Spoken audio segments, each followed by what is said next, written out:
welcome everybody. To whoever's watching, I have my two best friends here, Ruslan and Ben. Ruslan is a big podcaster of the How Can I podcast, and Ben is a big social media and YouTube personality, and he's getting bigger by the day. And I, of course, do Blendy, and mainly that. And I've been a little bit into the podcast game with Small Business Sunday. And we're just going to have a free-flowing conversation here about talking about what we do, how we do it, and how Corona or COVID, whatever you want to call it, has affected our recent lives and how we've kind of overcome it. And yeah, so I'm going to start out for either of you, whoever want to answer. What's been life like for you the past? It's now August. What's been like since from March to August? Ben, if you want to, go ahead. All right, I'll take the first one. So for me, my life has changed somewhat dramatically. So at the point before COVID, I was still at a full-time job while I was still growing my YouTube channel and my business on the side. And I was trying to leave the job, but it was just trying to find that right opening. So COVID kind of provided that right opening. So instead of me having to even quit, they actually had to let me go. So it worked out very, very well that way. And then so from that point forward, basically from the beginning of COVID, I've been full-time on my YouTube channel and my business exclusively. So it's actually been quite good for me. I'm probably in the small camp that goes into that where it's been beneficial, but that's how it's changed my life so far. How about you? Nice. Me, honestly, the only thing that changed was the fact that there's less traffic on the highway. It's the project I'm on. We're doing a student housing project, 11 huge buildings, 4 stories each. And I mean, we haven't skipped a beat. The schedule just keeps pushing forward. We had a couple guys that had to take 8 guys at the most, 8 guys we had off, like on self-quarantining and stuff because they were exposed to somebody. I think we've only had 1 positive on the entire project. So it's been good. What it did for me personally in my personal life is allowed me to spend more time with my family, with my friends, because we can't go anywhere. Everything's closed. So you're like, all right, let's go hang out with the family. So that's one thing. It's been super hard to get guests on for the podcast. That's what I noticed. Really? I would have thought it'd be the other way around. No, even for me too. Small Business Sunday, it's tough. Because wow. I feel like everyone, it's like summer break. Everyone's at home, so everyone's trying to do something. True. Fair. Yeah, that makes sense. So so you said there was 1 positive. Are they testing you like every day at work? Like how does that go about happening? No. So if somebody has any symptoms, you have to go home, self-quarantine. You can't come back if you're not tested. So, or if like some guy carpooled with somebody and his wife was exposed to somebody in a nursing home or something, and we found out, then he had to go home, quarantine, and get tested. Okay, awesome. So, the next question I would ask is like, what have you guys used this time for in terms of self-betterment? Like, what have you invested into yourself over this time, and why'd you pick that? Because obviously, there's a million ways you could have used this time. Yeah, so I was about to make a long ranting video on this on Facebook, but and I listened to this podcast. It's called the Real AF, and it used to be called the MFCEO Project with Andy Frisella, which is a great podcast. And that dude tells it like it is. But he basically came up with this notion of like, what have you done in the last 1,000 days? What have you done in the last 30? What have you done in the last day, let's say? But what I was saying in this video is that, to whoever had so much time, especially between March and beginning of August, when basically August effectively ended COVID for me because I went back to the gym, kind of life got back to normal. Traffic was still, and it was now nuts again. But I took the time to work on Blendy, and I took the time to also study for my financial exam. So I had more time to do that. And I also had more time to work on my business, have a better plan. And while I picked up, I guess, knowledge in finance, I also took the time to have a more clear vision for Blendy. And what I said in this video is basically, if you're just sitting there watching Netflix, if you're on the computer, kind of just like doing whatever, and you're not taking time to either like expand your relationships, expand your knowledge, read a book, you know what I mean, that you haven't read, do something that you've wanted to do and haven't done it, you didn't take the time to do it, then I don't know, like I don't feel sorry for you. Like there's a reason why, if you're complaining about where you are and you're saying these things, there's a reason why you're there. And that was kind of the basis for this video and the basis for how I've lived my last like 4 months. And I would add, especially um, because first person, we've had to let go of some people from the field. Yeah, I mean, people are making money right now sitting at home. that's true. Like Yeah. twice, some people are making more. A lot of people are making more money in Davis, California. Restaurants cannot open because they can't get their people back because they're making more money sitting at home than they are Yes. Yeah. working. And so if you have not used that time and that money to better yourself, I mean, That's and right. many people haven't, let's Yeah. be honest.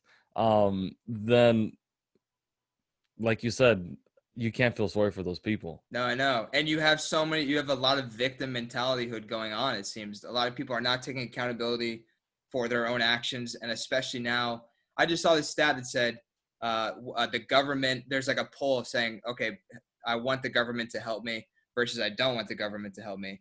And it jumped up from like 31% from the government not wanting, I don't need your help, to like 59.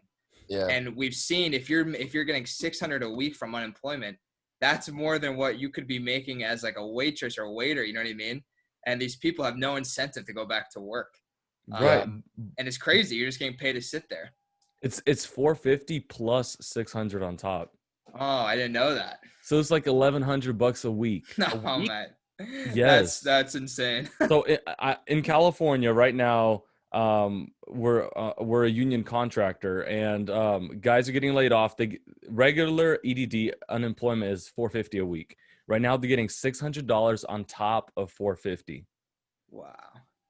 Dude, it's like Wow. Yeah. Well, that's a no-brainer at that point. No, I know. I see why people would do that, but that's the issue with the system one. And actually, building on what you said, John, is I actually tweeted very recently, and it's very applicable. I said, like, any excuse that you have for yourself for not doing something or being where you want to be is it either your fault or an extension of something that's your fault. That's right. Yeah. So it's like full accountability is definitely something that you want to practice, and like, but it's one of those things where like people going into the Rona, I'll call it the Rona, like if they weren't action takers then, unfortunately, even something as traumatic as a global pandemic is not going to change them unless you make that conscious decision internally. And oftentimes it's not even a pandemic that can push you to do that. It really needs to be something that you consciously work towards. Yeah. And I remember I can pinpoint back to, like, I've always been somebody who works hard for things and been stuff like that. But in terms of personal development, like that didn't just happen. It's a conscious decision where you're like, hey, I'm going to start with like baby steps. Maybe it's a book here. Maybe it's this podcast, right? It's little things to put yourself in the minority. And it's not as hard as people make it out to be. No, that's true. Yeah. And Ben, you and I were talking about how even when you watch a YouTube video, like Resin, like let's say we listen to your podcast, like you can't force me to listen to your podcast. You can promote it as much as you want, but I have to make the conscious decision to go on the podcast app or, Spotify, wherever, listen to it, sit through it, and sift through the information and actually apply it. Same thing with a book. And I remember in my freshman year going into sophomore year, I picked up Think and Grow Rich and Laws of Success by Napoleon Hill. And I picked that book up and I read it and it changed my whole outlook. So I would hope that people would pick up a book or something like that during this time, which can change it, which is not very much to do in 4 months. It's just read one book, but it can change your life.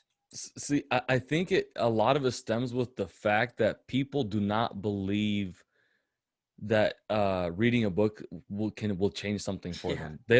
Because for example, I watch a movie and nothing changes after a movie. It involves no critical thinking. I mean, sometimes there's some documentary that everybody's like, you have to go watch this changed my life. But obviously there's a lot of books that are useless, but then the book that you mentioned, people don't strive. Like Ben said, there's no intent to develop yourself. Maybe because people aren't planning into the future. Personally, for me, I think you guys, what drives you to develop yourself now is because you're thinking like 5-10 years down the road, this is where I want to be. Most people don't set these types of goals. Yeah, that's very, very true. I think that perspective is one. And then what you said, the point about the movie is very, very true. I think that's why I didn't read from a younger age, is because all the books that were pushed in front of me were like that. Like they were entertainment. There wasn't something tangible to take away. And I viewed that as a stupid use of my time at the time, because it was just the wrong books. Then once I read things where I can actually take something tangible away, it's not just a Harry Potter book or whatever, then now it actually makes sense. The opportunity cost of the time investment makes sense. But you don't do that until you put yourself in front of the right variables. But it takes digging to actually find them, and starting with one, like literally going into Amazon and typing like personal development. And if you just pick the first one, that can be the first moving of the chain, and then it all snowballs from there. For sure. Yeah. 1 sec, guys. Let me plug in my computer. I'm just going to pause Okay. the recording. We're having fun. Okay. Back. Yeah. So in terms of the books, I'm with you on that as well. It was funny because with the movie thing, I always leave movies like Interstellar or something like that. That's a good movie, which is like kind of introspective.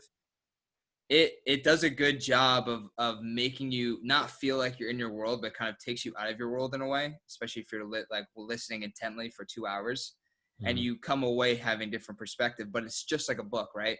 It's like when you finish this book, or when you read it, or even a YouTube video, you get inspired, or you go to like a conference, you get inspired for a day, maybe 2 days, a week, right? But it's up to you to take that inspiration and apply it day by day to make it a habit. And that's when the real stuff happens. These Tony Robbins conferences are like, what, 5-6 grand? And they're meant to change your life, right? And I went to this 10X growth conference with Grant Cardone 2 years ago. And it was cool for like a week. You know, I was like super inspired. I was like, oh, we're going to like 10X my business. You know what I mean? The typical thing, right? And it lasted literally maybe a month, and then it was gone. And then like school got in the way, and this got in the way. So you have to take, and it's crazy it lasted even for a month, but you have to make these things become concrete into your daily life. Dude, I wanted to ask you your honest opinion about that 10X and then about Grant Cardone. Yeah. Yeah. Okay. So 10X it's a good, like, basis. It gets you motivated. It gets you pumped up, and it's not a bad way to like force yourself to do it. His sales tactics are not good, I would say. The things that he teaches they're not the best. There are some good things if you buy his program. Like I actually bought his program and paid each month. There are some good things, but for the most part, it's kind of just wishy-washy old sales that you would see like a car salesman use. Okay. But like the thing is like the big thing he talks about is, if you want to 10x, like he's like, okay, if you want to 10x your business in 2 years, why can't you make it happen in one? That's a great question to ask yourself. If you have this goal in like a year to do, like let's say pay off student loans, why can't you do it in 6 months? Couldn't you get a job to do it? Couldn't you hustle, right? You know what I mean? So those were good tools to kind of use. Okay. In terms of thinking, yeah. Because I lost a friend to him, and I'm like, dude, Yeah, how do I you think mean? you're going. What's up? How do you mean lost a friend? So, we were planning to go into like a partnership and do like small real estate. Start off from small things and kind of grow our way up. And all of a sudden he came across this Grant Cardone guy and started wanting to invest money into like all these, hey, give us your money, we'll invest it for you and buy you properties and pay you percentages. I'm just like, no, dude, can we just control things ourselves? Yeah. And boom, it was kind of sad. Yeah, that's in finance. That's either a limited part. I think that's a limited partnership. He's a limited partner in the real estate investing side. And I've watched videos actually on his real estate investing course, or like the investing thing, and it's not that good. Their percentage that they get for return is 5%, and obviously no secure deal. Yeah, well, and this COVID stuff hit him very, very hard. So I don't know if you guys follow the account Baller Busters. So literally the whole account is on Instagram. It's centered around busting fake gurus. Like literally, that's the whole premise of the page. It's like Mike Winnett. Yeah, you ever seen Mike Winnett? Yes, it's very similar stuff. So like so on this page, it's a massive page now, and it's got tons of exposés on people who are doing stuff like that. And Grant Cardone very recently has been like not paying a lot of the people who he said he'd be paying. Yeah. And one thing I wanted to add about Grant Cardone and stuff like that in general is I think as a collective, we've been so convinced that something can't have value for you unless you spend money on it, which is so backwards because the amount of free value that is out there is truly insane and growing over day. Like the stuff that I put out for free, the stuff that you put out for free is absolutely insane. And it's right there. And it's like, just because you didn't pay for it doesn't mean it's not worth a ton of money in the right hand. It's like that's knowledge in general. So I think it's people need to approach that from a better perspective, because so often I hear like, oh, I don't have $4,000 for this course. You don't need the damn course. Like I guarantee you it may take a little more time for you to narrow down that information online, but I guarantee you with every fathom of my being that is somewhere on the internet for free. Go find it. Dude, 100%. I like what you said, because I noticed people will have a public IG account, for example, right? And then they'll make it private, and all of a sudden there's all these people trying to add on. So it's like, it's almost, if you want more viewers, make your stuff, sell your stuff, and people are gonna go buy it just because it costs something. No, you know? absolutely. And I will say, like, to play devil's advocate there is something to be said about people actually applying something more once they've paid for it, because they feel like the sunk cost is greater, and like they've actually given something up, so they feel a little more pain if they don't use it. But I think it's an incredibly powerful skill to train yourself to like view free stuff like that, because if you walk into that, like a video like that, you leave with everything that's there, and it's worth all kinds of money. Yeah, YouTube is insane for that. For sure. I like earlier, I want to go back to, you mentioned investing time, and sometimes we're not willing to invest time. And in a time like this, like Corona, we have or some people have a lot more time than others, obviously, but they have a lot more time than they did before. And it kind of made me think, like, when you invest in finance, and John is a financial investor now, almost, right? Almost. Congratulations. But you make excuses like, I don't have the money to invest right now, or I don't have right now. You have the time. Yeah. A lot of people have the freaking money, dude. $1,100 a week, and It's a easy lot. money, easy. When money comes easy, it kind of goes easy. So it would be very responsible to research what you could do with that money. And in this case, John can help you guys if you guys are watching. You don't know what to do with that money, but this blew my mind, because when I ran the business club at Springfield College, I had been investing since I was 17. I started out with like index funds, like VTI, Vanguard Total Index. It was like, I don't know, $100 maybe, and I invested like $200, which is peanuts. It's like nothing.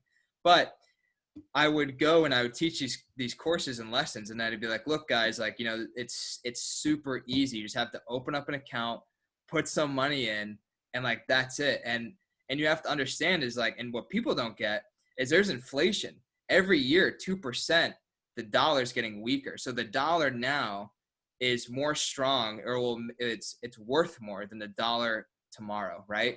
And so they don't really understand that. And then there's a sunk cost fallacy, which is like, money that you're investing now, or that you're like using now, cannot be used for later. So that whole fallacy of like, money now is always better than money later. If you can invest it for 6 months, because you have to make an investment in 6 months down the line, invest it for 6 months, do like a money market, or do like, some CD or something, but at least have some type of interest, or even an index fund. You know what I mean? We're living in like kind of a crazy time right now for stock market, but in a nice bull market, it's perfect for investing in terms of something like that.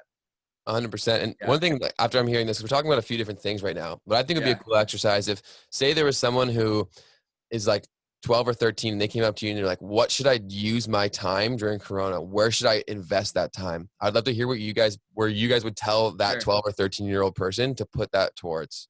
Ruslan, I'll let you take that first. All right. So a 13, 14-year-old person asks me where to invest the time. Like my number one thing that I kind of preach to, because I do some teen school in church, and I have a lot of siblings. And so my number one thing is emotional intelligence. Like if you can teach yourself emotional intelligence, you can be one of the most powerful people in the world. If you know how to control your emotions, if you know how to, which will lead you to controlling your actions, which will lead you to controlling everything else. Kind of like no excuses for anything. For me, it would be emotional intelligence all the way. Um, and if they would ask, how do I start?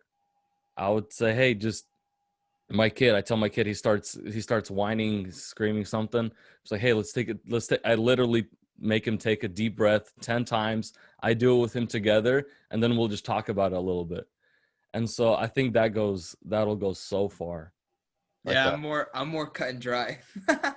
I think so. I love that as someone who like loves having deep conversations. That's super important. I guess I would probably lean more towards the very like finance based, like understand your finances. But I will say this: if you're younger, like 10 to 14, you have to play a sport, because I think sports play and invested time into that, especially football for Ben and I, and whatever sport you want to do. It takes dedication, commitment. You learn invaluable things from that sport. You learn how to commit to things, right? And you learn how to see them through. And that's invaluable to me. And then, as you get older, learn more about finance, and especially personal finance. Learn how to have a credit score. Learn how to use a credit card effectively. You know what I mean? Don't treat it like it's unlimited money. Treat it like a debit card. It's just so simple, but some of these things are just so lacking in the current population, things of that nature. So I would say start with sports, and like start with learning from other people, and committing yourself to doing things, and then eventually get to the more complex things. That's yeah, that's probably better Yeah. advice for a 13-year-old. Yeah. Yeah. Well, no, I think both of them are definitely valid. That those Yeah, are both that's awesome right. answers. For me, I'm a little biased because I owe so much of my life to YouTube, both like That's right. Yeah, directly start. and Yeah. indirectly. So it wouldn't even say to start YouTube. It's just, I guarantee you, there's any kid out there, there's something that they talk about or that they're too afraid to talk about that they want to do. So what better time to do it or to learn about it than right now? Because often Mhm. kids are like, how do you become a social media expert? And the real answer was, I just consumed so much stuff. Like I was just constantly consuming stuff on that subject. So whatever your thing is, whatever the thing that you're trying to get better at is, just literally sink yourself into that and just consume, but do so consciously. Like take notes, do so like with a purpose, and then what you leave with it will be dramatically better. And because this is what I try to tell people, it's like it doesn't take much to put you in the 1% because no one else is doing that stuff. Even the people that are watching it, they're not doing it attentively. So it's very, very easy to put yourself into like a 1% that gives you such an advantage over anyone else. Mm. That's true. Yeah, you have to become the leader of your niche, just like what that video said that you made. So that was good. That was a good video. But Um, yeah. uh, John, real quick, you talked about like teaching young kids financial kind of responsibility or whatever. To this day, it blows my mind why elementary schools, middle schools, high schools do not have a class in managing finance, in Or at least managing mandate time. it. Yeah, Yeah, like yeah. it's kind of insane because working with adults, um, and in California, their union's super strong, and so they make a lot of money, like over $1,200 a week, some of them, and they live paycheck to paycheck. And it just, dude, it's so sad. Like I'll be talking with like a 50-year-old guy, and he'll come in the office. I'm just like, he's like, hey, Ruslan, is there any like overtime available? Um, I'm like, oh, I don't think overtime's the issue, man. Like Mm. let's talk. Like Yeah. what's going on, Yeah. Yeah. And and there's no, that actually brings up a good point. There's no courses. Personally, I haven't seen anything teaching teenagers finance responsibility. Yeah, so Yeah. that not to flex on you guys, but in Canada, that actually just got passed here about a year ago. So that now is something that is part of our curriculum now, from like I think the age of like 12. Hey, Wow. California has billboards from Canada inviting people to move to Canada Wow. because a lot of people moving from California. Dude, That's they wild. just imposed a 10-year like 10% tax on wealthy people moving out of California. Wow. Man, Moving out of. yes. So for 10 years, the people who have moved out of California still have to pay California taxes for being So wealthy. Joe Rogan didn't escape his deal. Yeah. Yeah.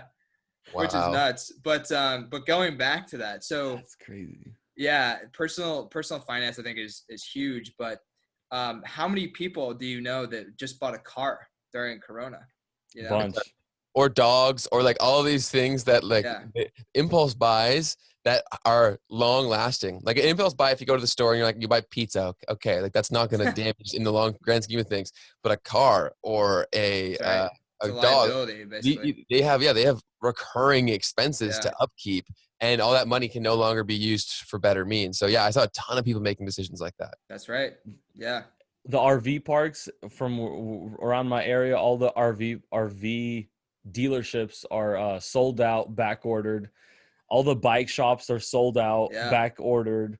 The only thing this kind of tells, all the houses sales are crazy here, Mm-hmm. like going up. People are outbidding each other. The only thing that tells me is the opportunity is coming, Mm.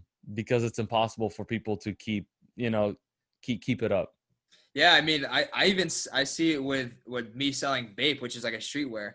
I've spent a lot to invest in these pieces of clothing, but they sell for $500, $900. Like I have one now that's worth $1,100. People buy hoodies for $1,100. If that's not the definition of a consumerist, society, which is I think we just saw full blown, then Yeah. I don't know what is. And I think the fact that people are getting this money, a lot of them are for doing no work. Like again, they're not attaching like what they had to Value. expend at that. Yeah. So Yeah. like they're like, oh, this is free money. Yeah. I'd love a sweater. Why not? Yeah. $1,100. A sweater. I'll get more next week. You know what I Yeah. mean? So I think that's a dangerous game to be played. But there's also no one guiding them people the right way. So it's like stuff like this is very, very important because there has to be some sort of voice, or otherwise, what do you follow? No, that's true. And that's why Graham Stephan is like perfect for that type of stuff. You know what I mean? Mhm. That's a good YouTube Dude, channel to watch. John, this is why you're perfect for this type of stuff. You're a financial expert almost now, but like I'm serious, Close. kids out there would love to hear what you have to share about this stuff. Yeah, I agree. And it's interesting too because the field that I'm in, basically, I've told Ben this, like I can't make TikToks. So I can't even use that app. And I know it's, I guess, being banned now. I have yet to really see the impact of that. But Mhm. like I can't use Well, TikTok. I saw the impact. There's a bunch of little dancing videos on IG now. Yeah, on Reels. That's right. Yep. And two is like if I post something to social media, even regarding investment purposes, like they can flag me basically, and they have control over that. So I have to be very careful about what I say. And any video of saying like this, fund over here is blah blah blah. You should do this with your money, blah blah blah. I have to send that video into compliance and then get it posted. So everything, how like I already have a bad habit of being like, oh, if it's not fast, if I can't just post it, then I'm like out.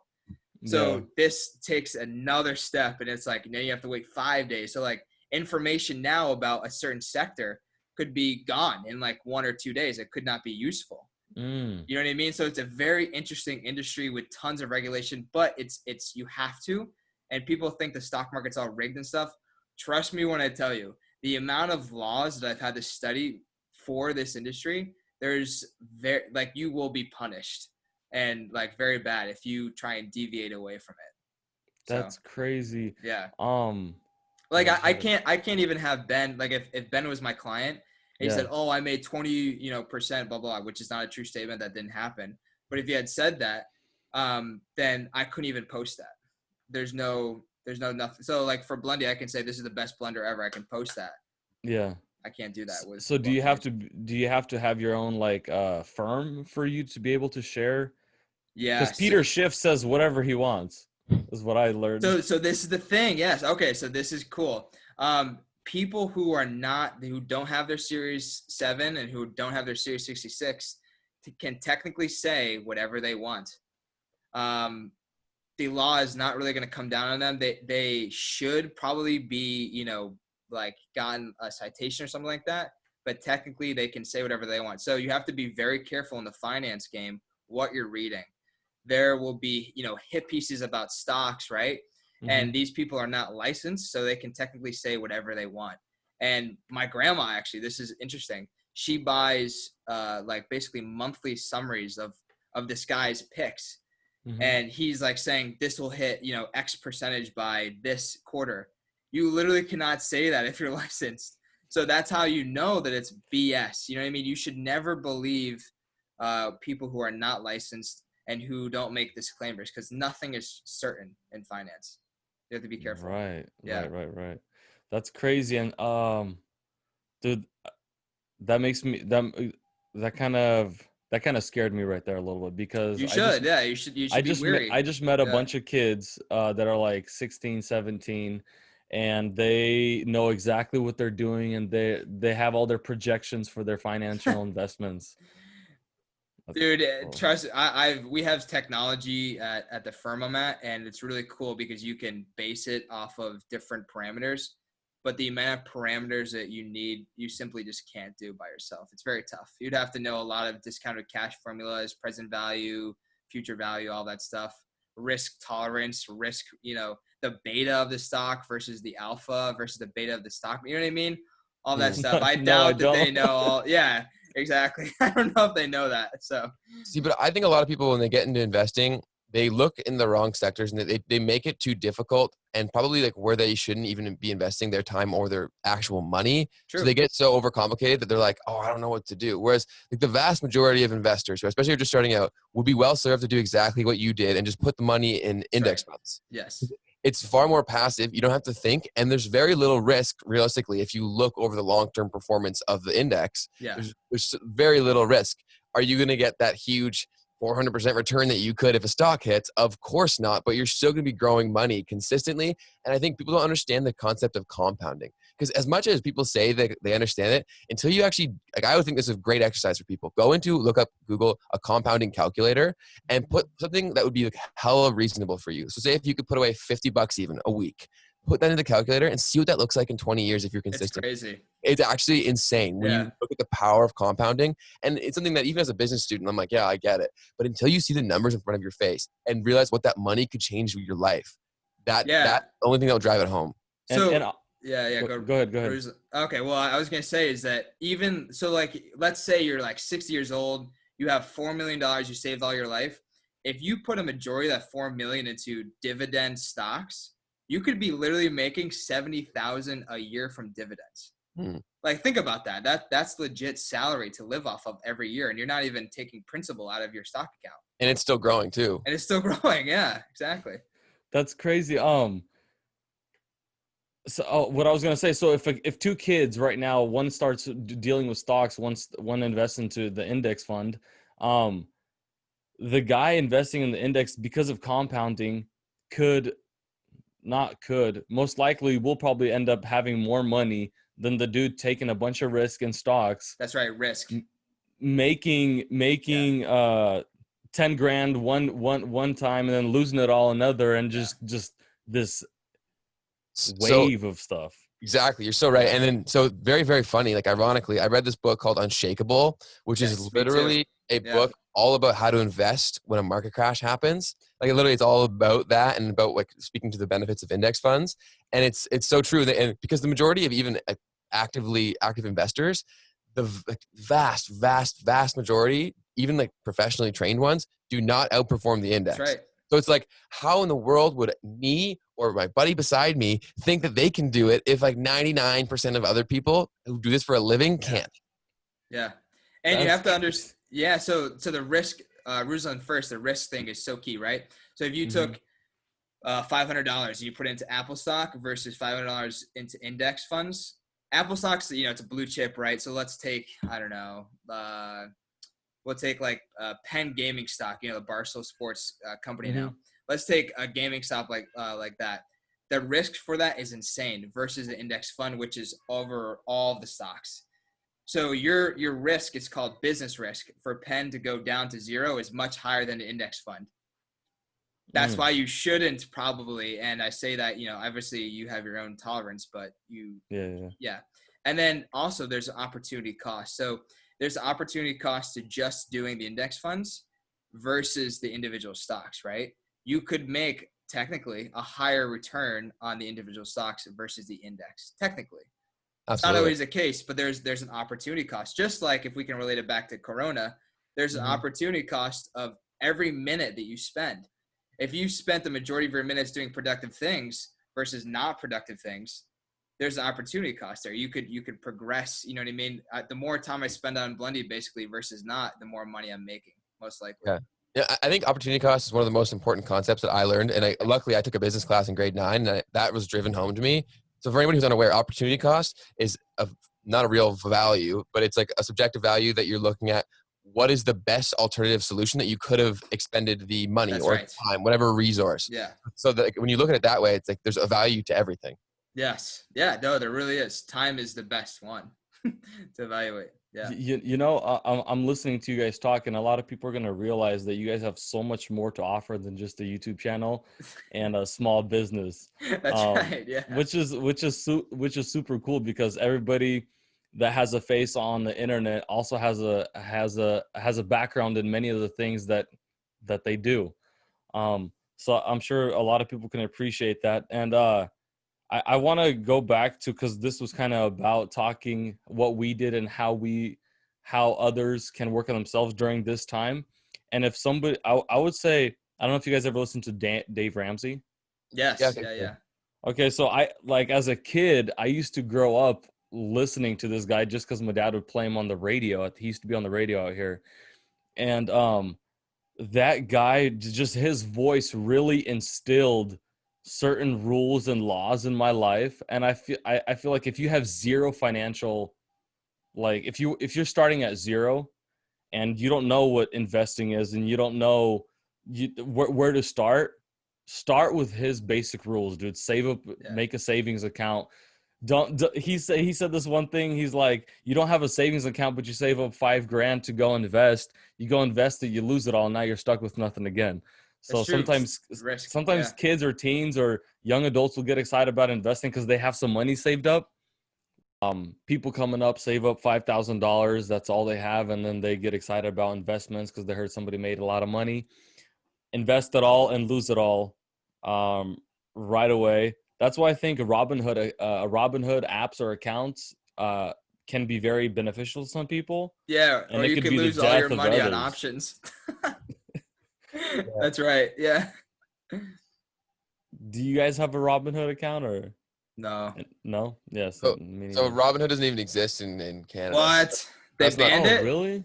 No, we have different laws, right? So it's not even here. Like to get here is almost anything to be done in Canada is a more strenuous process than it is in States. Like you guys are pretty lax with all of your legislation and like the barriers to entry. Whereas that's for food, for the finance, like all that stuff is typically more lax there. So we don't even have that. Our biggest players are similar is probably Wealth Simple. Do you guys have that? No. It's very, very similar. Okay. Yeah. So Robinhood is interesting. So it's kind of a double-edged sword. One, to new investors, it's super friendly. And I was trying to explain options to Ben, and it's very complicated. But a lot of people actually use Robinhood for options because it simplifies it a lot. But they don't really understand what's going on, I think. So they're just buying options because they see other people buying options on Wall Street Bets, which is like a popular subreddit. It's very funny, actually.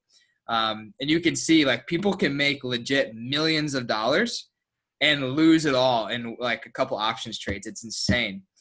So it's a double-edged sword. You can either, it's good for simplicity, but it's also bad because the simplicity kind of like elicits this weird safety of net assets, which is not the case. Yeah. I have TD Ameritrade, or I used to. Another thing with wealth management is they make you convert your account. You cannot have any outside accounts without permission, and they make you convert it into their account. And guess what? I can't even access my account right now until I'm fully licensed. See your own money? That's the company you work for. Yes. So right now my manager controls my stock account. That sounds like a pyramid scheme, bro. No. Once I got licensed, I'm all okay. I'm okay. Yeah, you move up to the next level of the pyramid. Yeah. That's right. Now you control other students' money. Yeah. That's true.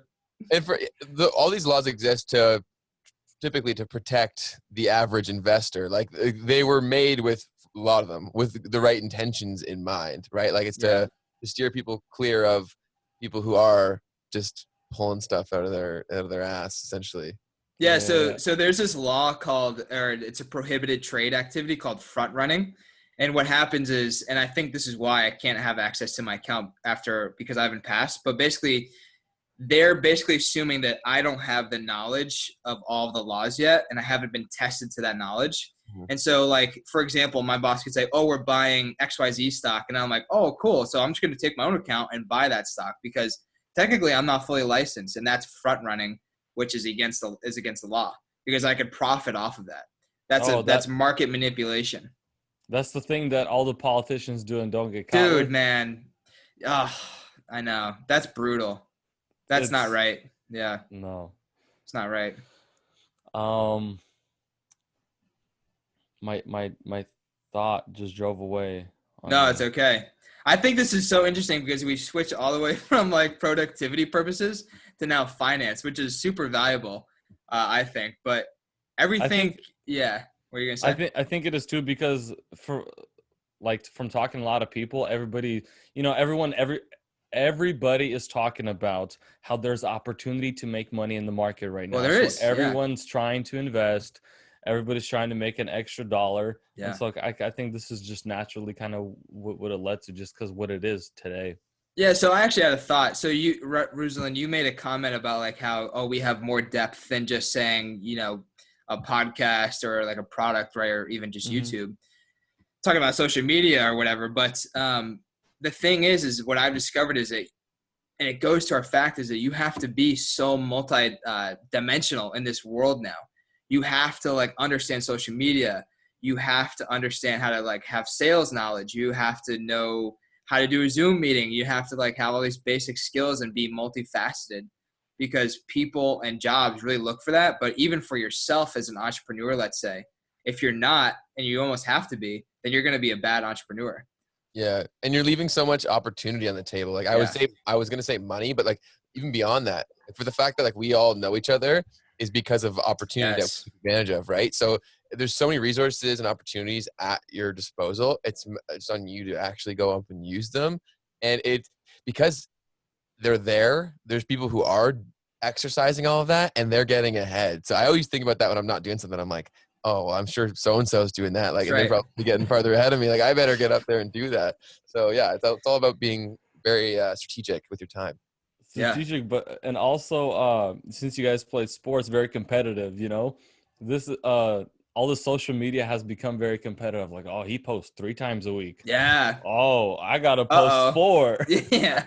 I think it's all about knowing what pushes your buttons. So for me, I'm a very highly competitive person and I perform better in environments where I do have that direct level of competition. So fortunate for me in social media is that that's everywhere. Like I can't watch a video without it being competitive in nature. Right. And I think that's always a good practice because I had this debate with a friend the other day. It's like, what's better, like willpower or a controlled environment? And the controlled environment doesn't leave anything up to chance or human error, right? Because if you don't have ability to do something or you do, that designates the outcome.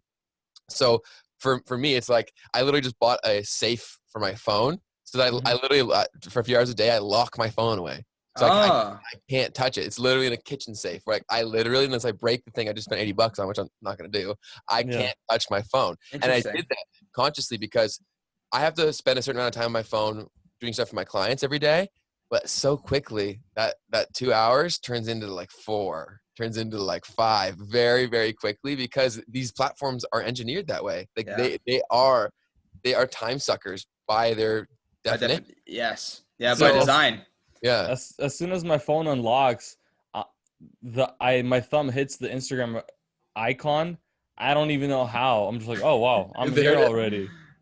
It's crazy. There's a few things a few tips I did there. One is the kitchen safe. That's probably extreme for most people. They're probably not going to do that. But what you can do if you have an iPhone, not sure about Android, is you can set time limits for certain apps.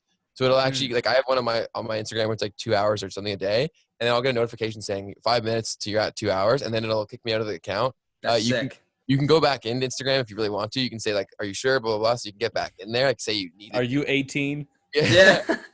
Like you can get back in there, but like that's a good mental note kind of thing, and a very similar practice to that is I also recently started setting a bedtime alarm. Yeah. So when I want to get started reading for bed, I would set an alarm and it'll literally be like, go to bed. So it's like, it's all about controlling your environment.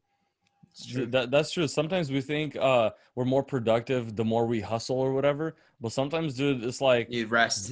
get your rest, recharge, and you'll be way more productive for those 2 hours than you staying up for 6 or whatever. You It's know? true. Yeah. No, 100%. Another thing I would say is for someone listening to this who they don't know where they want to go, or maybe they're in this position that I was in, and I'm sure you guys were in the same one. Is like when you're a kid and you're adventurous and you're entrepreneurial, there's so many ways that you can go. So you have shiny object syndrome, where you invest into like 40 different things, so you're not really ever investing into one. So I try to go the route of like going with a lot more depth now. So if there's a field that you want to learn about, really dig into that until you're certain you don't like it. Then move on to the next one. Don't try to do 40 at once. I've changed that perspective because so many people get like half of something, which ends up being nothing.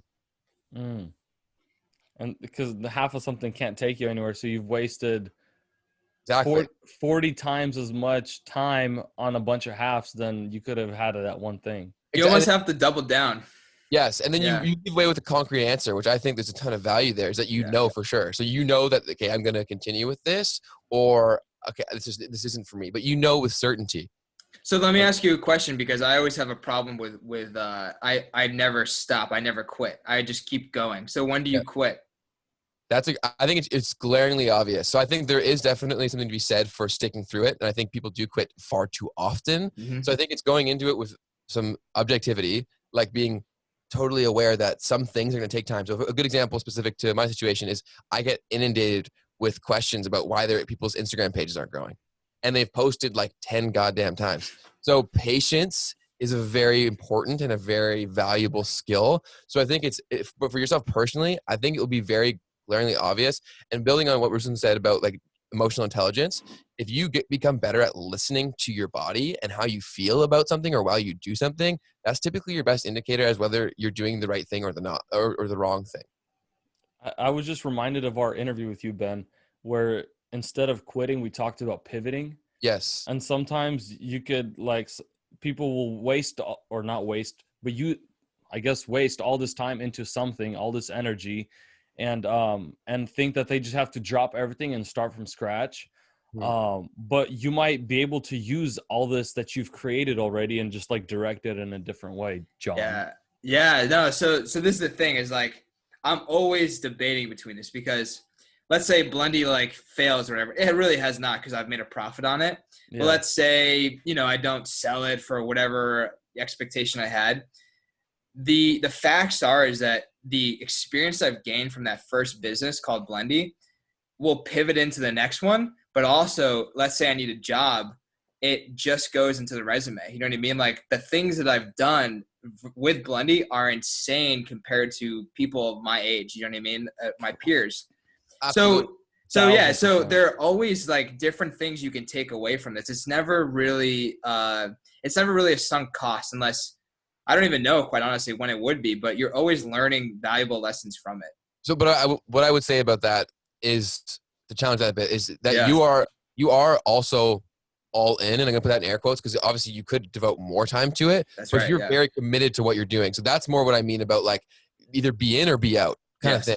So it's like, so many people will be like, oh, I'm learning about this week, and they don't even spend the time to do it. They're doing it for a week and then they move on. Mm-hmm. It's a different instance. Like, you've invested a great deal of time and commitment and financial commitment to that. So I would say that's I would deem that as being all in at your given point. Yeah, for sure. Yeah, that's cool. I think knowing when to quit is one of those things you have to learn, and I probably have not learned it. But I go back to the sports kind of analogies that is, when I watch like Michael Jordan in The Last Dance, or when I watch, like, I've been very motivated by Kobe Bryant, and I watch these mindsets, it's like their work ethic to be that good is just insane. They never stopped. They went hardcore. They did exactly what they had to do. And of course, there's probably time to play, right? Michael Jordan seemed a little more. He seemed more naturally gifted to me than Kobe Bryant did. Kobe seemed like he worked more, but also there's a level of competitiveness to each one, of course, by nature. And what I get away from that is obviously I'm not in the NBA. I'm not even playing a professional sport. But entrepreneurship, if you treat it like a sport and you're seeing your competition work harder than you, it's like, okay, am I going to be like Kobe Bryant and I'm going to stay in the gym and I'm going to work harder, past that person? But will I do it in an effective way? So does that mean putting my phone away in a safe? Do you know what I mean? To be more efficient.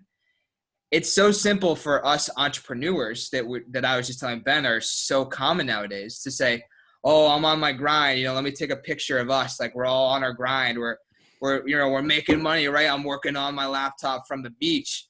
Bro, are you really fucking doing that? You know what I mean? Or what are you doing? Are you on Facebook? Are you DMing some girls? You know what I mean? What are you really doing here? So you have to be dedicated to your task. You have to be efficient in what you do. And the play can come when you've done your work. And this goes into another thing I actually learned from the MFCEO podcast is like you set up 3 to 5 things every day that they're critical, you need to get done. You do not go to sleep until you complete those 3 to 5 things. And then you won the day. And then once you keep doing this day by day, it becomes more manageable. A bigger task is broken down into smaller things. And you gain momentum. So you have a win every day. And if you have a calendar that you can check W's, man, you can make that sports analogy so much better. You know what I mean? You can really harp on it. I want to go back. What you said is beautiful. I want to drop back a little bit, back to your kind of experience. If Blendly doesn't work out, but I've also gained all this stuff, which I'm sure Blendly will work out. Yeah, you sell it for more than you thought you would. I'm going to tell you that right now.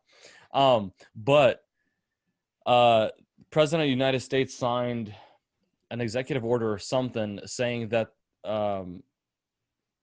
certain offices can hire people without a degree, but with knowledge and experience. And I think knowledge and experience, a degree is beautiful, but a degree will not teach you self-control, all these things that we're talking about today. I mean, okay, I'm wrong. It might teach you those things because you need a lot of discipline to get that degree, studying, all the hours you have to put in. But the knowledge and the experience you learn from life, like you're getting a degree in finance, but there's all this knowledge that you're gaining from Blendly, right? But yeah, for sure. And it's all stuff you can't learn in the classroom. I was getting taught stuff that's like 10 years old. You know what I mean? Never. Exactly. Yeah. And when Ben, back to our interview that I just remembered, you sitting in class and they're teaching people how to use social media. And you're like, well, that stuff doesn't work anymore. Whatever you guys are teaching is outdated. So I think the knowledge that people expose themselves to, even if something fails, what you've learned is like bazillion times worth. I mean, so for example, somebody looking to hire, are they going to hire somebody with a degree or somebody like, dude, this guy made his own blender, he sold them, he knows exactly what he's talking about. Yeah, like it's the same. So a couple points. It's like, I could be in social media class at Springfield College, but I'd be learning from Ben's videos. Literally, that was basically happening my junior and senior year when I met Ben, after I met him. But it's the same thing as like if I have a sales degree, let's say, which actually some colleges do have sales degrees, which is kind of crazy to me in a way. Yeah. You can kind of replicate sales, but I don't know if you can get a degree.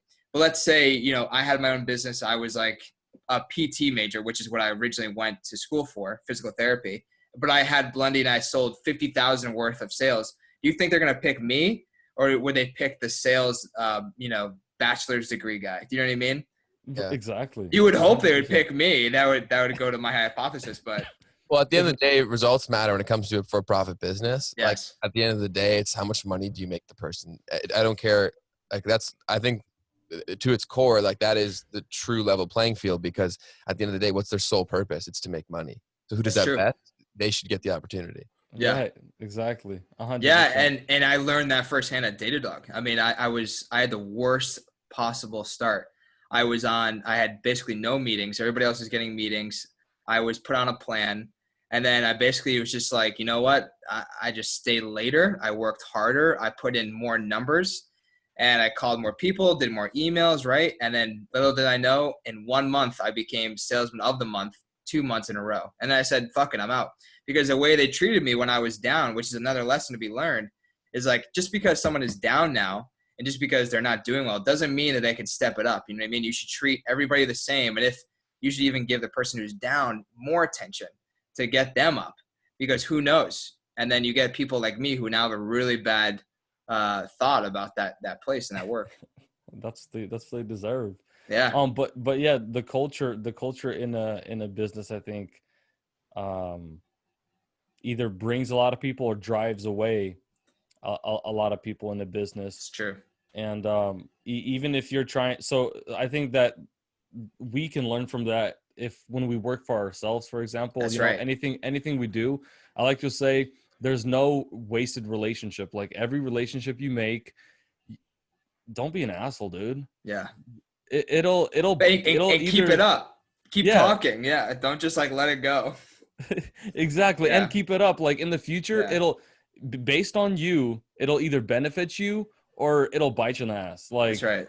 And I would say that I think you two are some of the best people at that I've ever come across in terms of like maintaining relationships. And I think you're also a testament to how it doesn't have to be super, super difficult, especially with the advent of social media. Like it's very, very easy, and you can do so in a very organic, non-intrusive way, almost daily. Like obviously, I'm not saying you need to check in with someone daily, but you can really grow great relationships with this thing right here. You could just send them a meme every day. You know how many relationships I have by just sending a meme every day? You know? Memes hold so much, and they have a place in my heart too. And It's then crazy. especially when you send a different meme, shows them that you're really thinking about what you're sending. Exactly. Yeah, it's all about customized that's awesome. messaging. Absolutely. Dude, for sure. I remember when Felipe introduced me to Ben the first time. He's like, dude, I met this social media guy and he has a bunch of followers. I'm like, oh my Lord, I hope he replies to me. Let me reach out to him. And then next thing you know, we can do this together. Means a lot to me because of social media and because of, not an intrusive way, but in a good manner, we can kind of respect each other. Absolutely. Like, we're all friends now because of social media, realistically. That's right. Like that's what it came down to. And I think far too often people don't use the social element of social media. They focus so much on the vanity and the stuff about that. What's really not about. And that's my argument when people are always like, oh, like you work in an industry where it's so bad. Like people, they're so self-conscious, all this stuff. And I'm like, I view like social media exactly like giving someone money. You get to see who they truly are, like, and then what they consume is up to them. Very similar to like if someone had money, what they spend is up to them. So it's like I think it really just reveals your true self in a way. Like what do you moderate? Like what kind of self-control do you have? And that's more of what it actually is. I think it's a very positive place if you make it one. Yeah. 100%. Yeah, I follow too many negative meme pages, I think. But to go back to our earlier point, so just to like, for anybody who doesn't know, I'll complete the circle for you, how we all got in contact. And it's very interesting because I actually just talked about this on a leadership podcast or a group, and that how Ben and I met was actually through another podcast that I was on, or we were both on. And then Ben had his own podcast, and he's like, yo, I saw you on Young and Dumb, I think it is. I still don't even know the podcast name to this day. I don't know if it's Young and Dumb or if it's Get Your Grind Up. I don't even know anymore. But that's how we met. And he's like, do you want to come on mine? I was like, yeah, sure. And then boom, we both found out we love Michigan. And that brought us even closer. And the next thing you know, I'm going up to Ben's, 23rd party? Yeah. And that was like in Toronto, my first time in Canada. I met all of his friends. And now next thing you know, we're like best friends. We talk every day. And then Ben was on your podcast, Ruslan, right? And then he was like, oh, talk to this guy. And then you talk to me. It's crazy how all this stuff works. It's like the second degree of separation or whatever. It's amazing. 100%. Honestly, I when I was younger, I used to laugh at people that make friends online. Yeah. It's like, what? You made a friend online, or like a couple, you guys met online. Okay, this is weird. There's some different kind of world. Yeah. Yeah, so like I'm in Boston, Ben's in Canada, Ruslan's in California. I could probably still never ever meet Ben and we'd be at the same level we are now. Do you know what I mean? Like it's crazy that we can have this type of face-to-face interaction on the internet and create this bond, which is pretty strong, you know? Yeah, and all thankfully to social media. So I think that what I'd like to say, if there's anybody out there that doesn't have any friends, you could definitely find some friends. It's all about what you're interested in, your niche, your niche, your whatever. Follow those people, reach out, and I'm sure somebody's gonna reply to you. You know, Yeah. there's somebody else out there looking for a friend. So I'll give you the Go ahead. Yeah, I'll give you the perfect example. So I'm a big Pierre Bourne fan. I love his beats. And this guy on YouTube has literally like all of the snippets all unreleased. He posts on YouTube. He's like, oh, go follow my Instagram account and like hit me up and talk about Pierre. So I was like, yo, did you hear that song? Like about that audio tag and like the synth sound was so sick. Next thing you know, I'm talking to this guy who has like, 20, 30,000 subscribers, just like Ben, about like just some artists that we both like. Just out of nowhere. And now we're like talking every day about cool sounds, about making beats and stuff like that, like him making songs. It's interesting. Yeah, absolutely. And I would say like another thing that's like a pro for social media too is like, say you have like a weird, I'm going to say weird in air quotes, but like a weird set of interests. Like maybe back in high school, there was nobody else in your high school that had that kind of approach to things or interests. Mm-hmm. Now with the internet and social media, you can absolutely find people. And it's not going to be one or two. It's going to be thousands of potential people that you could connect at a very deep level. Yeah. Next thing you know, your best friend's a furry. You need to know. Yeah. You don't know what a furry is? No. Oh man, Bruce, you know what a furry is? With a fur, I heard Fergie. Oh no, you don't know. You guys don't know what a furry is? I want to do this, or is that safe? It's like cosplay for like people dress up as like a dog or cat or like this like. That before, yeah. Yeah, it's like. Oh, I think you showed me pictures of the furry con that you went to last year. Yeah, yeah. Okay, dude, that's some scary stuff right there. It's like where people like when you horseplay is for real. Yeah. Yeah, that's when it starts getting a little weird, but that's my opinion. Yeah, it's these things. Their own. Yeah, exactly. That's why everybody's got their thing, man. That's why we're not dressed up. Yeah. Awesome. It's funny too because like even the shirt I'm wearing, like Under Armour, right? It's like you can tell that I'm probably someone who works out. Like Ben, what are you wearing? A Toronto Blue Jays? Yes, no. Yes, the Blue Jays, right? So Toronto. I mean, you're wearing thick boys. My cheeks. But I got a thick boy jersey on. Yeah. It's funny, but like, what if one of us is like a furry? You would never know. Well, you are. I don't want to out you, John, but I know about you. Yeah, for sure. Yeah. Find me at the next Comic-Con in my cat outfit. That's it, man. That's it. Well, was there anything else you guys wanted to add today? Do you think? No, the meeting actually will end in 10 minutes, so. I think that's solid. I mean, we're talking about furry now. Yeah, I think we should end it. Yeah. Alrighty, guys. Hey, it was awesome. Thank you for coming on. For sure. Honestly, yeah, absolutely. We'll do it again soon, boys. It was great speaking with both of you. Yeah. Yes, sir. Cool. All right, boys. Enjoy your weekend. Hey, guys. Yeah. Catch you all later. Bye. Bye.